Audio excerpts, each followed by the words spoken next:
Hey everyone, I'm Ashleigh Banfield and this is Drop Dead Serious. Thank you for being here. We're at day 19 of the Nancy Guthrie investigation. I have a lot to update you on today, but I just wanted to tell you quick housekeeping. Subscribe, please. Really appreciate it. Helps me a lot. Number two, I'm going to do a members only Q&A this Sunday at 6 p.m. Eastern. So for those of you who are members, get your questions all ready. For those who are not members, if you want to join in the Q&A this Sunday, it's kind of fun. We all just kind of hang out. It's probably going to be in Vermont. So please join. Love to have you. A few other things I just want to tell you about.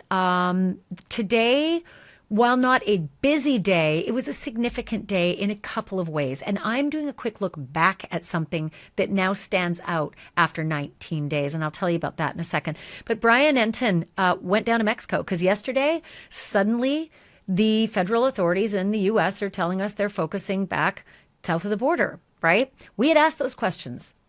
We had asked those questions early on and we're told, no, that's not where our focus is. Well, all of a sudden, now it is. Is that a missed step? I'm going to show you something else that might lead you to start realizing there may have been more than one missed steps because of a certain focus early on. That's coming in a bit. But Mexico is actually reacting to this news that suddenly the feds are working with their counterparts in Mexico. And it seems a bit messy. It's not clear as mud, as I like to say. Also, the sheriff released his regular statement today, and a lot of times it's the same stuff, and today was no different. A lot of the same stuff, still testing the biological matter that's found inside the house. That's the DNA. No results on that. Remember, we got the CODIS answers real quick with the glove that was found a couple miles away? Not so much on this one. Could be a few reasons for that. At one point, he mentioned that there was like a mix and that they had to separate it out. So I get it. There could be some preparatory work that has to be done before that CODIS, sampling. But if there's a partial match, then you're talking about a lot more work because CODIS is only going to give you the full match, right? Here it is. It matches 100%. This is your guy. That's what CODIS will do, the federal offenders database. If there's only a partial match, it means, we don't have your guy, but we think we might have somebody related to him because there's like a little bit, maybe 25% is a match or 50% is a match. And then the gumshoe genealogy work starts, and that can take a long time. So that might be why we're actually delayed on the biological matter. But the sheriff said something today that was different than I had heard before. I'm going to tell you about that in a second. Also, something else that I saw today that I don't think a lot of people have asked about or talked about. And in one of those reporter interviews that, the sheriff rolled all these reporters in for 10 minutes apiece, the BBC asked a question about accomplices. And the answer actually really stands out with regard to whether the authorities think there may have been accomplices to that guy on the Nest cam. I'll play that for you in a minute. So again, hit your subscribe button. It really, really helps, does me a big solid, and, I really appreciate it. Hey, quick note from our sponsor. I want you to do an experiment. Next time you're in your kitchen, just grab one of your boxes of your favorite cereal and then read the ingredients. Refined sugars, red 40, seed oil, synthetic pesticides. That is your breakfast. Here's the truth. Big Food designs the cereals to drive cravings and boost their profits. And that's why I'm switching. All right. I'm all in on Lovebird cereal because it's made with just 7 ingredients. They're right on the front of the box. Honey O's. Look at this. Buckwheat, cassava, coconut, honey, coconut sugar, vanilla, and sea salt. That is it. You can pronounce everything. They're natural. And get this. This company is 100% family owned. They donate 20% of their profits to fighting childhood cancer. What is not to love? Take back your breakfast. Go to lovebirdfoods.com/Banfield and use my code Banfield. Get 25% off your first order. Again, that's lovebirdfoods.com/Banfield or click the link in the description. You can also find them at Walmart and Whole Foods and Sprouts and other major retailers nationwide. Lovebird cereal. Join the real food revolution and take back our country's health from Big Food, box by box. Let me start here. Brian, going down to Mexico, we learned a lot about the border crossings, right? You can go into Mexico, and from Mexico, you can come into the United States, and they are nothing alike. Like nothing alike. For starters, Brian did not even have to bring out his passport to go into it. I go to Canada all the time because I'm Canadian and I have to have a passport. And my baby, my 1-month-old baby, when I went 20 years ago, had to have a passport. Mexico, in you go. Brian didn't even have to show ID. That's how easy the Nogales crossing was. That surprised me. I know it's not the same as America, but I would have expected you'd have to answer a question or two like, hi, hello, what's the duration of your visit? Where are you staying? Nope, nothing. You can walk right in or you can drive right in. And that's what Brian did. Brian was in and out of Mexico all in a half a day and was able to do his reporting. Just a bit astounding. And the reason I bring that up is because if this recent theory that the feds are suggesting they're now working with their counterparts in Mexico, it is easy. It is easy to take a person across the border, especially if they're in the trunk, right? And I know a lot of you probably were thinking, well, that can't be. The risk. Why would anybody even risk having someone in their trunk going over a border? You're right if you're coming into the United States. And as if to highlight how right you are, I want to show you a couple of pictures that were taken at the U.S.-Mexico border, some of them actually at Nogales, at the crossing. And if you look at these pictures, you can see that we have devices at the border that x-ray your vehicle. Literally see right through you. And you can see everything from drugs to people. They actually light up when they see organic matter, like drugs. And they light up when they see people, as you can see from these photos. I couldn't stop staring at these pictures today. Some of them are actually from 2019, so it's not like this is new technology. It's been around for a while. But this just shows you the difference, what our mindset is about coming into the United States and the scrutiny that you would have crossing the border. I mean, talk about sweating bullets if you've got all those drugs and those people in your vehicle. Or at least you should be sweating bullets given this technology, right? You just can't, you can't hide in the American side of the crossing.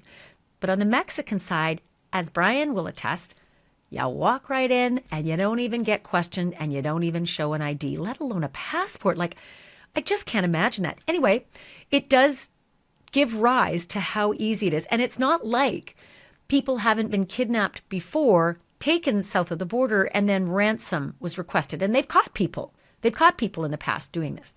But Brian's purpose of going over the border wasn't just to show how easy it was to go over the border. It was to ask people on the other side, have you heard anything about this case?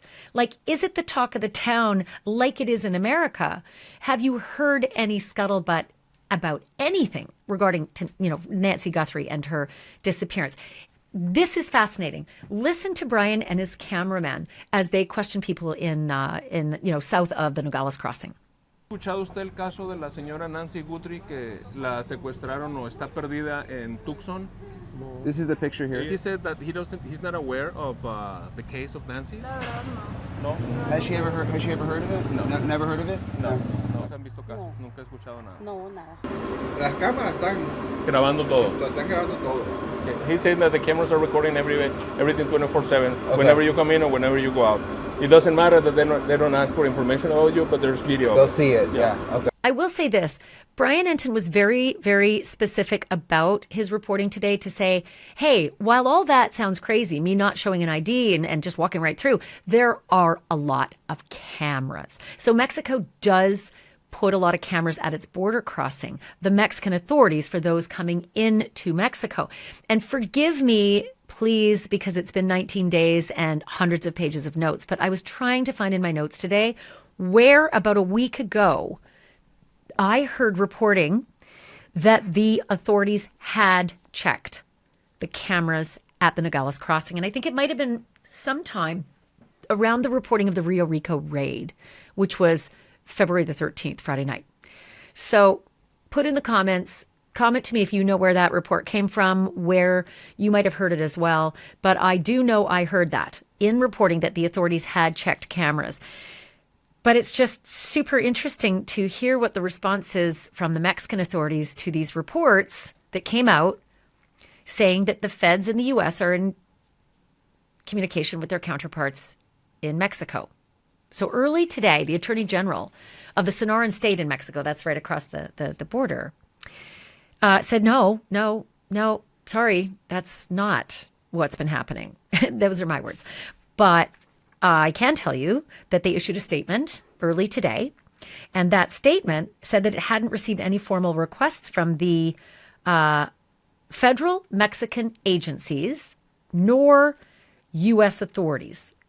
So this was the statement that they released early today. As of this time, this institution, again, this is the Attorney General of the Sonoran State, this institution has not received any formal request for collaboration, assistance, or information exchange from U.S. authorities or from Mexican federal agencies regarding this case. Should an official request be received through the appropriate institutional channels, it will be addressed with full willingness and in accordance with its legal authority and the established cooperation mechanisms. So that was the statement. But then there was an interview a little bit later on, and I want to read from the English transcript from the interview, and I got this from News Nation.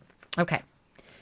So far, we have not received any request in that regard from any U.S. authority nor Mexican federal authorities. Furthermore, we do not have any information that would lead us to presume this person is in Mexican territory, specifically in Sonora.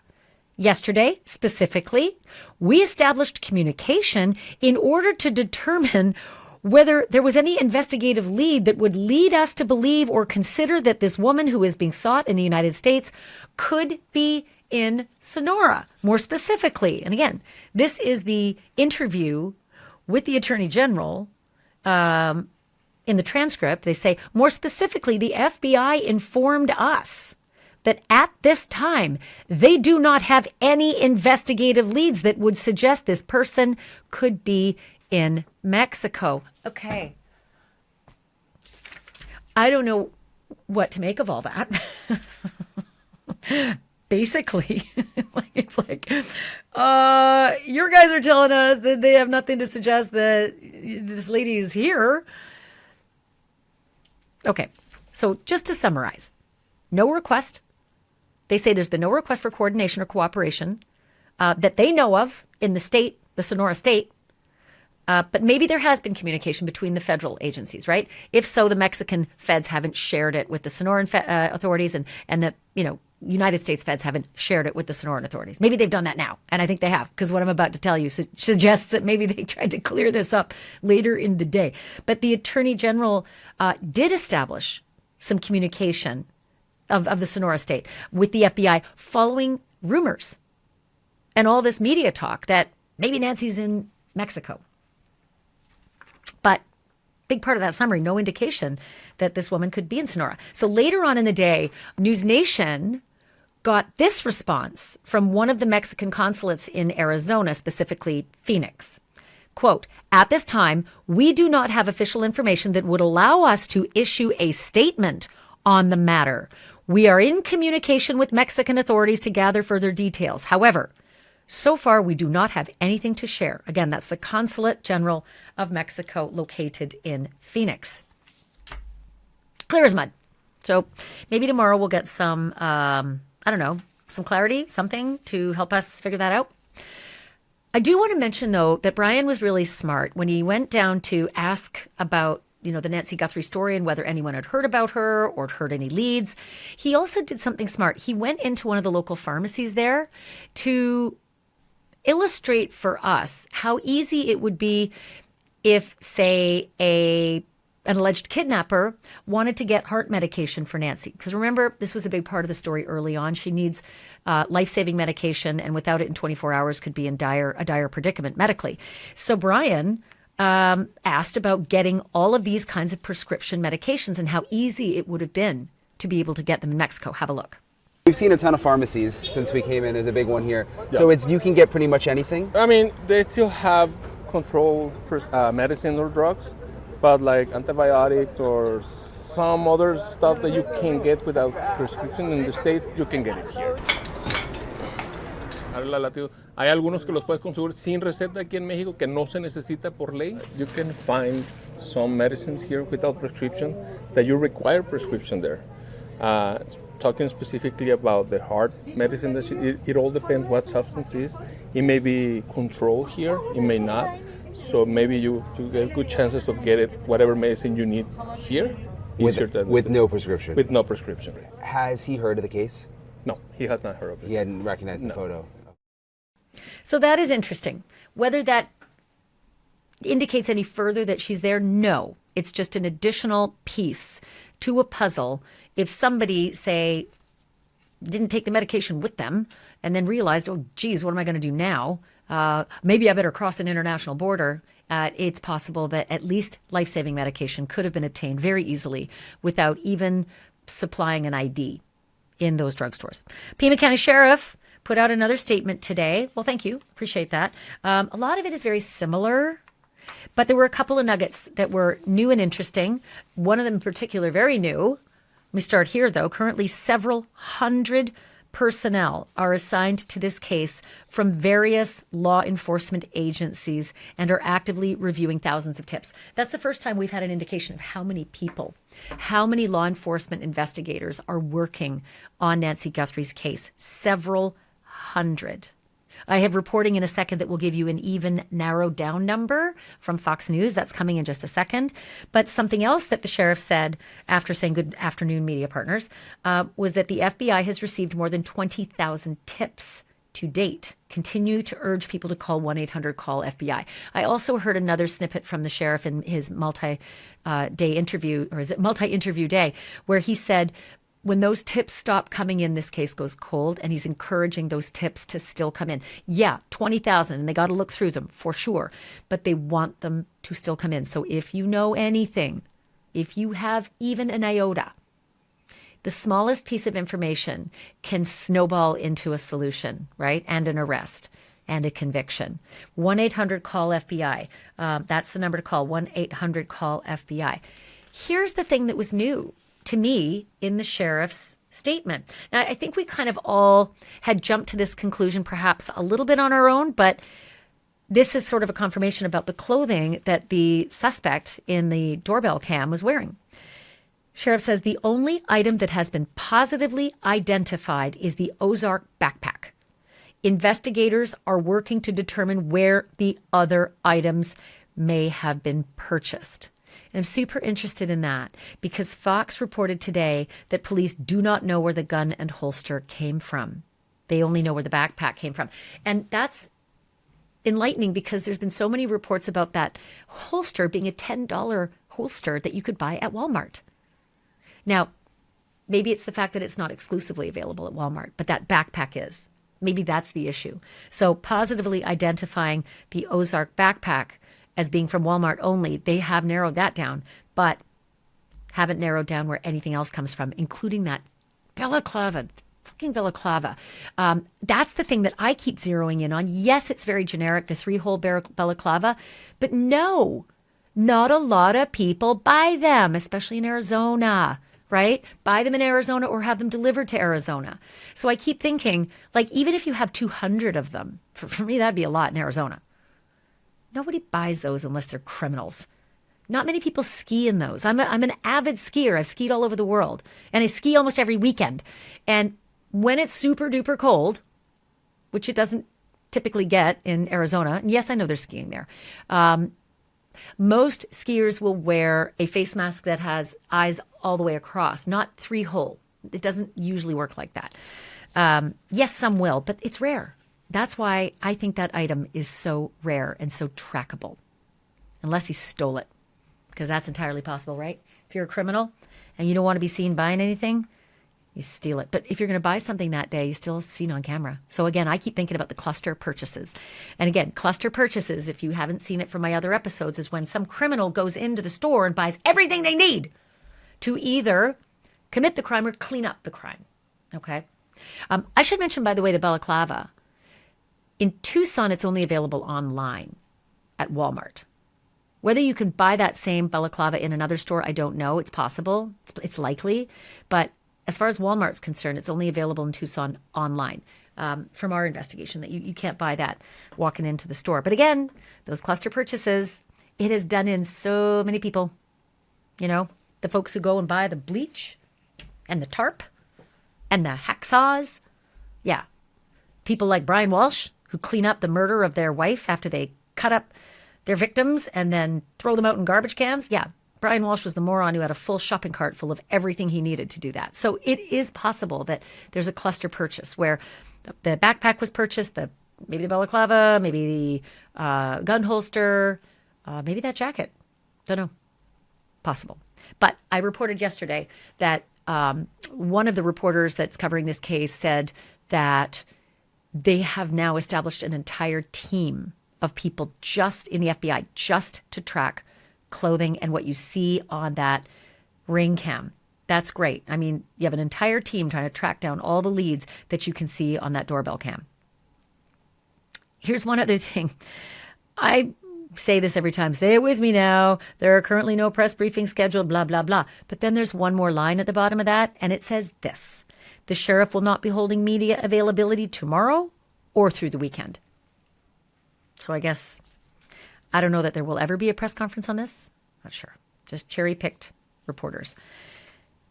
Okay. So I told you before that the sheriff said that there, are hundreds of people in law enforcement now, several hundred personnel assigned to the case. Fox's Jonathan Hunt actually got a more clear number and said that the number of people working on this case now is closer to 400.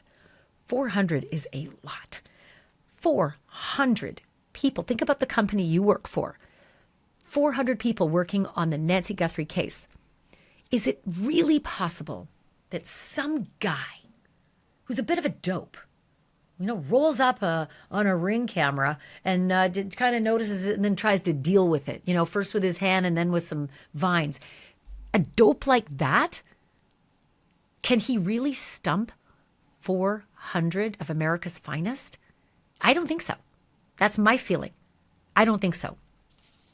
But it is shocking to think it's 400 to 1 right now. As far as the gun store inquiries, Brian Enton broke this news the other night that local gun stores all around Tucson, many of them reported that, the FBI agents came in with sheets of paper and photographs and names and said, have you seen anybody like this? Can you run these names? And Fox's Jonathan Hunt said, unfortunately, the gun store inquiries so far have come up empty. That's distressing. Very distressing. And then on Fox today, I also saw something that I just wanted to pass on to you guys because I think it's a good thing to say. It's a smart thing to say, especially as they still ask for tips. This came from Jason Pack, a former FBI supervisory special agent, and he was appearing on Fox this afternoon. And he said this: the public should think about who haven't they seen in the past 18 days. Not what have you seen? Who haven't you seen? Who's dropped out of normal behavior in the past 18 days? Whose pattern is totally different in the past 18 days? Who's acting strangely? Who was MIA on February 1st? Who is acting very strangely on February 1st? That is one of the ways to really gear up tips. Not just I recognize that gun holster or that balaclava. It's someone's behavior in Tucson that was just whack, right? Think about it that way. And then if something tweaks, 1-800-CALL-FBI. Who vanished and had no explanation? And it was really out of character. They were just gone. Didn't show up for work, sick that day. Right? Monday was the day after. Sunday was the day of the actual abduction. Sunday night, real late. So you had to deal with Nancy if you had her. And you wouldn't have been able to do it real quick and easy. Monday would be a weird work day. And Sunday, you'd have been MIA, right? So were you missing someone in your life? Did somebody act really weird? Has been acting weird ever since and then just keeps vanishing. Can't show up for work today either. Or I got to leave. I got to come back to work and I'm taking all these breaks. Think about that as a potential tip. I thank you, Jason Pack, for making people think that way, because that is a really good way to get leads. From CNN today, a team of federal prosecutors is standing by, according to CNN, ready to prosecute anybody who is trying to extort the Guthrie family. Okay, remember I've been saying I think there's two parallel investigations going on here. Who is sending those heartless, sick, and twisted ransom notes, right? There have been myriad. Who's doing it? Who's behind that? If they've got America's finest digging into that digital trail and they're able to break that, then hopefully we'll have a few more prosecutions other than just that one fella in California who allegedly did this, right? Boy, I hope they allow cameras in that courtroom when he goes. And it's federal, so they probably won't. But I'll remind you about federal crimes. When you are convicted, they don't even bring charges unless they're 90% sure they gotcha, right? They don't even bring cases at the federal level unless they are really sure. And that's why their conviction rate is above 90%. I think it's even higher. It's like might even be above 95%. And then when it comes to sentencing, yeah, there's not a whole lot of good time when you are serving a federal sentence. If you get 20 years, you're doing close to 20 years, which is like, we'll see what happens in that case. Ed Lavandera from CNN, he said this: there's no indication that federal authorities believe the ransom notes are legitimate or authentic. The only quote that they're prepared to give us is that they're, quote, taking it very seriously. Right, of course they have to. It's a lead. It's a tip like anything else. You got to take it seriously. But it's interesting, he said there's no indication yet that we've received in the media, Ed Lavandera is saying this, that federal authorities believe that these notes are legitimate or authentic. Michael Ruiz, busy posting today as well about January 11th. Remember when we heard early on that local authorities were asking neighbors in Nancy Guthrie's neighborhood to look at their ring cams and focus on January 11th, as well as January 31st, February 1, when Nancy actually disappeared. But why January 11th, we all wondered. And then suddenly the sheriff changed his tune and said, no, I really want you to look at Jan 1 right through Feb 1. Big, wide net, right? Look at all your video. But why originally that Jan 11th date? And Michael Ruiz had posted that, there was a spiking in a Google search for Savannah Guthrie's salary and Nancy Guthrie's house location. And that was like a holy Dinah moment. But then Google kind of knocked it down a bit, saying, when the samples are that small, it doesn't necessarily represent much. It was a little complicated how they described it, but they were effectively trying to say, it's not what you think it is. It's not that aha moment, smoking gun. But Michael Ruiz did see that the January 11th date and the specific time frame of 9 p.m. to midnight also surfaced during an FBI canvass of Nancy Guthrie's neighborhood when the agents were asking for the neighbors to look at their home security video. One of those neighbors that was canvassed then made the post and put it on the Ring app. FBI did not immediately respond to a request for comment, Michael Ruiz says. But again, Pima County Sheriff is saying we want video for a whole month, Jan 1 to Feb 2. Here's something super interesting. The BBC, and this is via CBS, so sorry about all the different sources, but I just want to know where I got this from. CBS put out a report that the BBC's interview showed that the Pima Sheriff is not ruling out the possibility of an accomplice. It's the first time I'm really hearing about that. So it says investigators have not ruled out that an accomplice aided the suspected kidnapper seen on the doorbell camera. This according to Chris Nanos. The sheriff told the BBC, but did not provide further information about a possible accomplice. So they're just not ruling it out. I know a lot of people have said it's pretty hard for one person to, pick up a 150-pound woman, whether she's moving or not.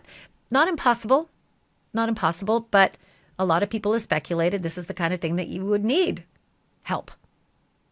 I'm not so sure. There's no honor among thieves, right? They're not always loyal to each other. So the more people you bring in, the more chances you have at being found out. Ratted. Okay, I want to do something now that gives us a different perspective. Do you know how investigators often say, well, when things start to go cold and tips stop coming in and you really start to wonder, my God, have we been wrong all along? Like, what are we doing? And where are we going wrong? And a lot of times they will go back to square one. And they will start looking over the entire case with a fresh set of eyes. That's what cold case investigators do, right? They go back to the files, they bring out the boxes, they dust them off, and they start going through everything. Because as you can imagine, there's so much information that's transpired and that's been shared and that's been broadcast and disseminated in this case. Sometimes you forget some of the stuff just from the morning, let alone from last week or 3 weeks ago. And so I went back to the news conference from Monday, February 2nd, the very first press conference that Sheriff Chris Nanos gave us. And that is just, that next day. Because day one of this crime was Feb 1, Sunday, February 1st. So Monday, February 2nd is day 2. And this is what Chris Nanos said in the press conference. And when I looked at it with the benefit of, 19 days of hindsight, I kind of shook my head. Quote, "No, I don't think there's an active threat. I hate to say that because, we're going to canvass the neighborhood and maybe there's a prowler that's been seen around. There's a lot of work still to do. We don't have any indication that the public is in danger." Pregnant pause here because I recall in the Idaho quadruple murders, we were told that the public was not in any significant danger. This was a targeted attack, and there's nothing to see here in terms of the public being worried. That was not the case. This was not the case. Let me reread that for you. "No, I don't think there's an active threat. Hate to say that because, we're going to canvass the neighborhood and maybe there's a prowler that's been seen around. There's a lot of work still to do. We don't have any indication that the public's in danger." How do you know that within 24 hours? How do you know that so soon? What is it that you knew that day that made you say to us, "I don't think there's an active threat. We don't have any indication that the public's in any danger"? Where were your investigators? What were they thinking? Because I know what my source said your investigators were thinking. I know where my source said your investigators were all in on a family member, right? And I'm just wondering what it was you had and what you saw that had you telling us we don't have any indication the public's in danger. Because that son of a bitch is still out there. That ski mask frightening monster that you called him, he is out there. So why did you say that? A woman is missing. Her blood's on the front porch. There's something inside that you said was concerning. You had your homicide team in there. Why did you tell us that you don't think there's an active threat and that the public's not in danger?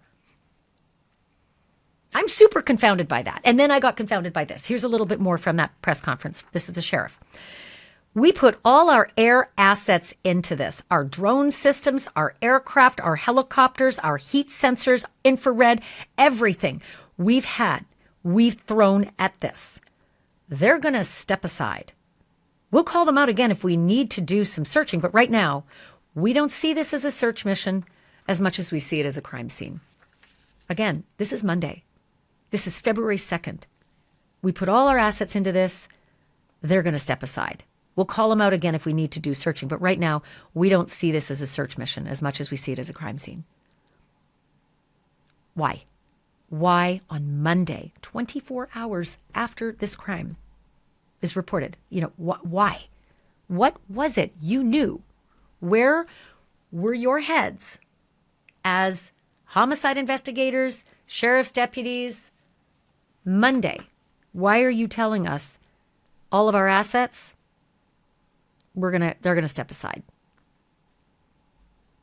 So I called Spencer Corson. You saw him on my podcast the other night. He's that former special deputy U.S. Marshal. He's a threat management expert. He's the author of the book, The Safety Trap. He founded the Corson Security Group. He is effing brilliant. I know some of you don't like it when I swear, so I'm trying to clean up.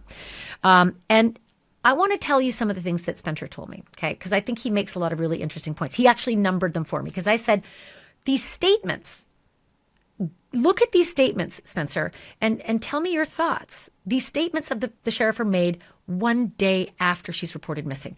Number one, Spencer tells me if it's a crime scene and not a search mission, then the, quote, "no active threat," quote, statement becomes logically fragile. If there's a violent offender and no suspect in custody, risk cannot be ruled out categorically. It can only be qualified as low probability. Number two, Spencer says, you do not suspend air search assets early in a viable rescue timeline unless your probability model has shifted. Number three, when a leader says, quote, "I hate to say that," before asserting that there's no active threat, that's hedging language. It attempts to soften a statement that may not be fully supportable. Number four, Early in a case like this, language matters. Boy, I'll say. When a sheriff says it's not a search mission but a crime scene within 24 hours, that tells you investigators saw something that shifted probability away from rescue and towards homicide. The risk is not in being decisive. The risk is in being prematurely certain. The concern is about allocation of resources. He goes on to say, did they A, prioritize one person while still investigating parallel tracks? All the pieces matter. And B, did they collapse the investigation into a single hypothesis? Confirmation bias. He says all investigations should run on a competing hypothesis model until the facts, plural, prove out the theory, not the theory to the facts. I told you Spencer Courson is a smart guy. Obviously, he does this for a living. He did this for a living as a U.S. Marshal, right? Former Special Deputy U.S. Marshal, threat management expert. All of that is super interesting. Why were we told there's no threat, nothing to worry about on day one? What did they have and think and do and focus on day one? And was it a huge, bloody mistake? And was valuable time lost because these parallel investigations and searches and everything else weren't going on at the same time? It is a big question to ask. And as journalists, it's our job to ask them. Find the details because the devil resides in the details. And these might be the details that matter. Anyway, that is the update for tonight. I know it's a bit shorter, but let me tell you something. If there's one thing I really noticed today, it's that the reports are getting shorter. I also noticed that the news is dropping the Nancy Guthrie segments, not in every show, but in many shows, down in their rundowns to the B block and the C block. Some are still leading, but I even noticed a reporter today who was giving a live report from out in front of Nancy Guthrie's house was interrupted in the live report so that the show could go to President Trump was speaking live at, I think, at some car manufacturer. And then that was it. That show stayed on the Trump news conference for about an hour, did not come back to that story. So it just, my heart sank because I know some neighbors said the other day to Brian Enton, look, I know that, then I'll paraphrase the neighbor speaking to Brian Enton. I know that you guys get a bum rap for being out here and that the neighbors are frustrated with all the traffic and the reporters and all the rest. But generally speaking, the majority of the neighbors out there are happy that the media is still there. And the reason is that neighbor said to Brian Enton, because it means you're still helping to find Nancy. Because the minute the reporters go away, the tips start going away. The work starts abating. The story starts to recede and the resources start going away. That's how cases cool down and go cold. And so in that respect, yeah, media circus, I get it. And there's been a lot of criticism about the media circus. I get it. But on the positive side, that keeps the story in the forefront. And I'll bet there are a lot of missing people's parents and loved ones out there that wish they had that media circus that Nancy Guthrie's getting. Thank you, everybody, so much for watching. Thank you for listening. Don't forget, this Sunday at 6 p.m. Eastern, we're going to have one of those members Q&A because I think a lot of you have a lot of questions. I see in your comments. I try to get to them as much as I can, but we'll have a chance to actually talk, which will be really nice and in a nice, relaxed way. And yes, that guy who sits behind me, somebody says he's got ninja level stealth skills. My husband, Chris, he didn't even know he was on camera for that last one. Anyway, he'll probably make an appearance as well. Thank you for listening. Thank you for watching. Please remember, the truth isn't just serious. It's drop dead serious.